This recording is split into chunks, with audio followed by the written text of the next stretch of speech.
Now we are doing the 1200, and this is at 1 ohm. So here we go. Playing at 50 hertz, and start the Termlab.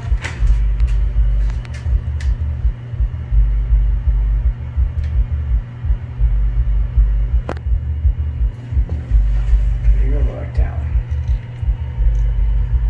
So definitely doing the rated power.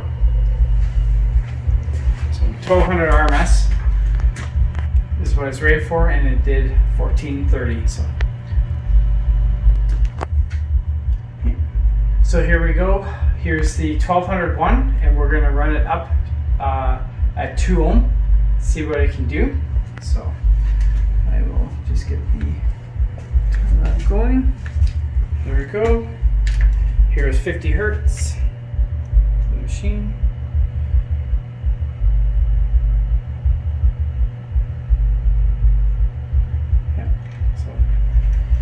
So 1100 watts at 2 ohm, definitely making rated power.